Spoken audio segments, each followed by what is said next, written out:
बॉलीवुड का main problem, Hindi film industry का main problem है कि जब से ये कॉर्पोरेटाइजेशन हुई है तो प्रोजेक्ट्स पास हो रहे, इसमें ये एक्टर आ गया, ये एक्ट्रेस आ गई, प्रोजेक्ट बना दो, 3 महीने के अंदर फिल्म रैप अप करो, रिलीज करो। मैं सरप्राइज हो जाता हूँ, मैं मजाक नहीं करता हूँ, मैं इतना सरप्राइज हो गया जब मुझे पहली बार मैंने किसी को देखा कि एक्टर हिंदी नहीं पढ़ सकता, लिखी हुई हिंदी नहीं पढ़ सकता, अगर वो देवनागरी में लिखा गया है नहीं पढ़ सकता उसने। एंड मुझे लगा कि इससे बुरा नहीं हो सकता। तो देखो, एक टाइम था जब बॉलीवुड को romantic and family drama movies बनाने के लिए एक्सपर्ट माना जाता था। बॉलीवुड की मूवीज को दुनिया भर में पसंद किया जाता था। इवन 2001 में तो बॉलीवुड ने टिकट सेलिंग में हॉलीवुड तक को बीट कर दिया था। लेकिन अगर मैं अभी आपसे बात करूं और पूछूं कि करंटली बॉलीवुड की क्या है स्पेशलिटी, तो आप भी गजनी वाले आमिर खान की तरह सर खुजाने लगोगे। और जो बॉलीवुड एक टाइम पे हॉलीवुड तक को बीट कर देता था, आज इंडिया की ही रीजनल इंडस्ट्रीज को टक्कर नहीं दे पा रहा है। बॉलीवुड की हालत इतनी ज्यादा खराब है कि अगर आप इंडियन सिनेमा के top 5 highest net grocer movies देखोगे तो उनमें आपको दूर दूर तक बॉलीवुड की कोई फिल्म दिखाई नहीं देगी। तो सवाल यहाँ पे ये उठता है कि अचानक से बॉलीवुड को ऐसा क्या हो गया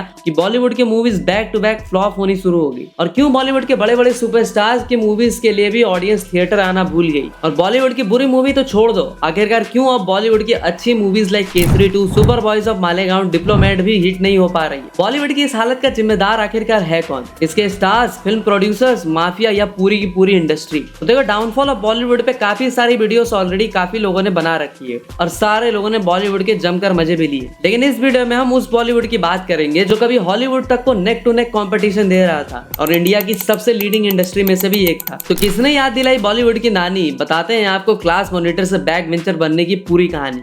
तो वीडियो में आगे बढ़ने से पहले आपसे एक छोटी सी रिक्वेस्ट है कि अगर आपको हमारा काम और हमारी वीडियो पसंद आती है तो वीडियो को लाइक जरूर करना। 15 के लाइक का छोटा सा टारगेट रखते हैं जिससे हमारी रीच और भी लोगों तक पहुंचे। तो हमेशा की तरह इस वीडियो को भी ठीक से समझने के लिए हमने इसे 4 पार्ट्स में सेग्रीगेट किया।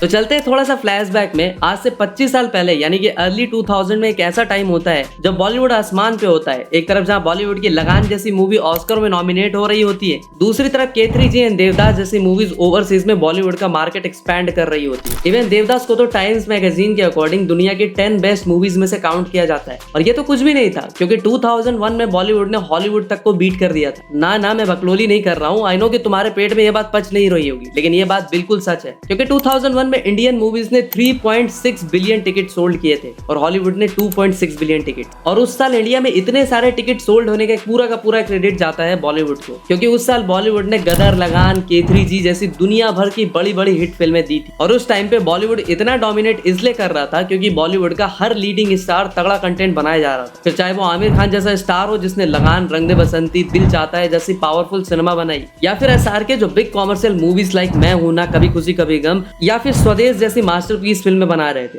अक्षय कुमार जिन्होंने दुनिया भर के मास्टरपीस कॉमेडी मूवीज बनाई थी, साथ ही साथ उन्होंने आंखें जैसी वर्ल्ड क्लास क्राइम थ्रिलर भी दी थी। सैफ अली खान भी बीइंग साइरस, एक हसीना थी मूवीज के थ्रू यूनिक कंटेंट ऑडियंस को परोस रहे थे। दूसरी तरफ नए स्टार्स लाइक ऋतिक रोशन भी क्रिस और धूम 2 जैसी हॉलीवुड लेवल की फिल्में बना रहे थे। मतलब एक ऐसा दौर था जब बॉलीवुड में खुद हॉलीवुड लेवल के स्टार्स पैदा हो रहे थे। और जब स्टार्स अच्छे मूवीज बना रहे थे तो एक ऐसा साल भी आया जिसको बॉलीवुड की हिस्ट्री में बेस्ट ईयर माना जाता है, और वो ईयर था 2007 का। उस साल बॉलीवुड ने ऑलमोस्ट 20 मास्टरपीस मूवीज बनाई। लेकिन अगर मैं आपसे पूछूं कि पिछले साल और इस साल बॉलीवुड ने कितनी मास्टरपीस फिल्में बनाई, तो आपके दिमाग में मुश्किल से 2 या 3 फिल्में आई होंगी। बट 2007 में लिटरली बॉलीवुड 20 मास्टरपीस फिल्में बनाता है, एंड सरप्राइजिंगली वो सारी की सारी फिल्में आज भी रेलेवेंट है। और अगर मैं उन मूवीज का नाम लेना स्टार्ट करूं तो वो है Taare Zameen Par, Chak De India, Jab We Met, Om Shanti Om, Awarapan, No Smoking, Namaste London and many more. उस टाइम पे बॉलीवुड अच्छा कंटेंट तो बना ही रहा था, साथ ही साथ अपने मार्केट को एक्सपेंड करने में भी लगा हुआ था। दुनिया भर के इंटरनेशनल स्टार्स के साथ बॉलीवुड के लोग कोलैब भी कर रहे थे। फिर चाहे अक्षय कुमार और स्नूप डॉग का कोलैब है, या फिर एकॉन और SRK का कोलैब, या फिर Hollywood stars like Sylvester Stallone का कमबैक इश्क जैसा बॉलीवुड मूवीज में कैमियो करना। उस टाइम पे इंटरनेशनल स्टार्स तो बॉलीवुड में इंटरेस्ट दिखाई रहे थे, साथ ही साथ बॉलीवुड की पोटेंशियल को देखते हुए हॉलीवुड के मेजर स्टूडियोज जैसे कि वार्नर ब्रोस भी बॉलीवुड में बड़ी इन्वेस्टमेंट करने को तैयार थे,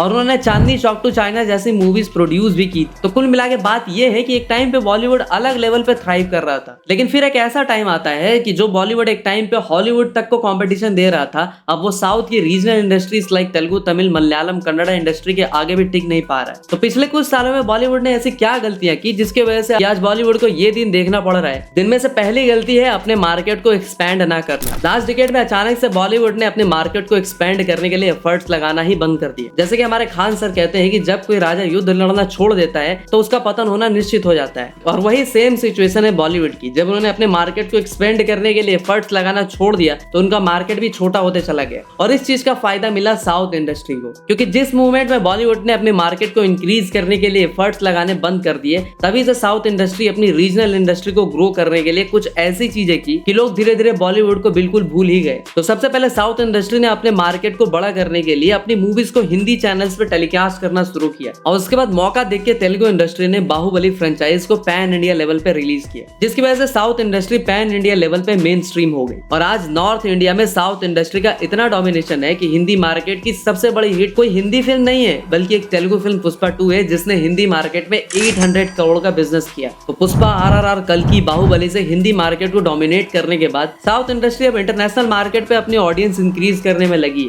इंटरनेशनल मार्केट में अपनी ऑडियंस इंक्रीज करने के लिए साउथ के मेकर्स इंटरनेशनल स्टार्स के साथ कोलैब कर रहे हैं। जैसे कि राजा मौली को लेके कहा जा रहा है कि उनकी अपकमिंग जंगल एडवेंचर फिल्म में क्रिस हेम्सवर्थ का कैमियो हो सकता है। और वांगा की अपकमिंग फिल्म स्पिरिट को लेकर भी ऐसे बातें की जा रही है कि उस फिल्म में भी प्रभास के साथ कोई कोरियन स्टार डॉन ली वगैरह देखने को मिल सकते हैं। तो जैसे साउथ इंडस्ट्री अपने मार्केट को एक्सपैंड करने के लिए एफर्ट लगा रही है, वैसे अगर बॉलीवुड भी एफर्ट लगा रहा होता तो आज बॉलीवुड की ये हालत नहीं होती। और बॉलीवुड की ये हालत सिर्फ मार्केट एक्सपैंड करने की वजह से नहीं हुई है, बल्कि Bollywood actor, producers and directors ने आज से 16 ईयर्स मतलब एक ही स्ट्राइक की थी और 2 महीने तक कोई बॉलीवुड फिल्म रिलीज नहीं की थी। और उस स्ट्राइक के दौरान बॉलीवुड ने कुछ ऐसे शॉकिंग डिसीजंस लिए थे जिनका खामियाजा उन्हें आज तक भुगतना पड़ा है। और वही डिसीजंस और बॉलीवुड की बर्बादी का सबसे बड़ा कारण भी। तो चलिए जानते हैं कि क्यों की थी बॉलीवुड ने स्ट्राइक और कैसे स्ट्राइक के टाइम पे हुए डिसीजन आज बॉलीवुड को बर्बाद कर रहे हैं। तो बॉलीवुड की बर्बादी की कहानी का बीज बॉलीवुड ने आज से 16 ईयर पहले 2009 में बोया था, जब बॉलीवुड ने मल्टीप्लेक्स एसोसिएशन के अगेंस्ट स्ट्राइक की और 2 महीने तक अपनी एक भी फिल्म रिलीज नहीं की थी। यह स्ट्राइक का मकसद था एग्जिबिटर्स के साथ रेवेन्यू शेयरिंग मॉडल को बेटर करना। बट यहाँ पे बॉलीवुड की सबसे बड़ी गलती ये थी कि बॉलीवुड बस उस टाइम पे 1200 मल्टीप्लेक्सेस के लिए लड़ रहा था, बाकी की 14,000 सिंगल स्क्रीन को इग्नोर कर रहा था। बॉलीवुड को लग रहा था कि मल्टीप्लेक्सेस में अगर ज्यादा शेयर मिल गया तो मल्टीप्लेक्सेस टिकट प्राइसेस महंगे करके कम फुटफॉल्स में भी ज्यादा पैसे हम छाप सकते हैं। और ज्यादा पैसे कमाने के चक्कर में बॉलीवुड ने सिर्फ मल्टीप्लेक्सेस ऑडियंस को टारगेट करना शुरू किया और बस उन्हीं के लिए मूवीज बनाई जो ऑडियंस सिंगल स्क्रीन पे मूवीज देखती है। या यूं कहें कि मिडिल क्लास और लोअर मिडिल क्लास जो ऑडियंस है उनको बॉलीवुड वालों ने जिंदा इग्नोर मारा। बट वहीं दूसरी तरफ साउथ इंडस्ट्री ने छोटे शहरों की ऑडियंस की भी वैल्यू की और बड़े शहरों की ऑडियंस की भी वैल्यू की और ऐसा कंटेंट प्रोवाइड किया जो दोनों टाइप की ऑडियंस को पसंद आए। और इसीलिए जब आप रूरल एरियाज में जाओगे तो आपको पता लगेगा कि छोटे शहरों और गाँव के लोग अब बॉलीवुड मूवीज बिल्कुल देखते ही नहीं, वहाँ पर साउथ का बोलबाला चलता है। और जिस बॉलीवुड ने मिडिल क्लास ऑडियंस को इग्नोर किया था,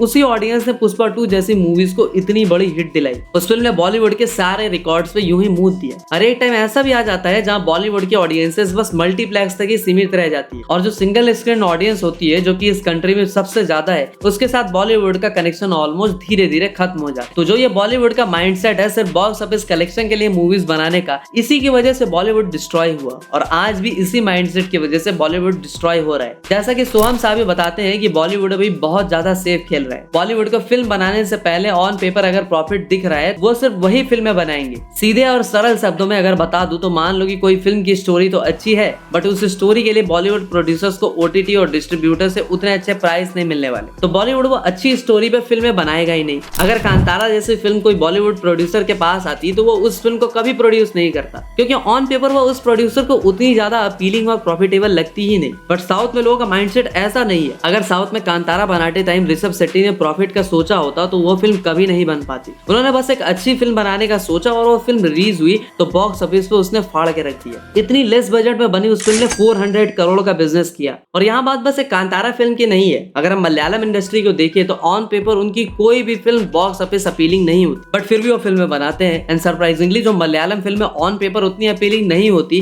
रिलीज के बाद बॉक्स ऑफिस पे जम के कमाई करती है। तो देखो साउथ इंडस्ट्री का फंडा सिंपल है, सक्सेस के पीछे मत भागो, परफेक्शन के पीछे भागो, फिर सक्सेस झक मार के तुम्हारे पीछे आएगी। बट बॉलीवुड परफेक्शन के पीछे भागने की जगह बॉक्स ऑफिस के पीछे भाग रहा है, और इसी माइंडसेट की वजह से बॉलीवुड की आज ये हालत हो गई है कि कोई भी फिल्म पैसा ही नहीं कमा पा रही है। चाहे इसी साल की बात ले लो, आधा 2025 निकल गया है बट बॉलीवुड की 3 ही फिल्में हिट हो पाई है, जैसे कि छावा, भूल चूक माफ एंड रेड 2। इसके अलावा बॉलीवुड की जो बुरी मूवीज आई है लाइक सिकंदर वगैरह, वो तो बुरी पिटी ही है। साथ ही साथ बॉलीवुड की जो अच्छी मूवीज है like Kesari 2, sky force, diplomat, crazy, super boys of Malegaon, ये सारी भी नहीं चल पाई है। और बॉलीवुड की अच्छी मूवी भी इसलिए नहीं चल पा रही है क्योंकि बॉलीवुड पब्लिक की नजरों में अपनी इज्जत खो बैठा। अब बॉलीवुड चाहे अच्छी मूवीज बनाए या बुरी, पब्लिक को बॉलीवुड से मतलब ही नहीं है। और देखो वीडियो में अब तक हम बॉलीवुड के डाउनफॉल के 2 बड़े रीजन पर बात कर चुके हैं, लेकिन हम बॉलीवुड की बर्बादी के पीछे जो सबसे मेन रीजन है उस पर बात करने वाले हैं। और जिस मेन रीजन की मैं बात कर रहा हूँ वो बॉलीवुड के A list superstars like SRK, Salman, Aamir, Akshay, Ajay, मतलब इन सुपरस्टार्स का भी बॉलीवुड के बर्बादी में बहुत बड़ा हाथ है। अब वो कैसे, चलिए जानते हैं अगले पॉइंट।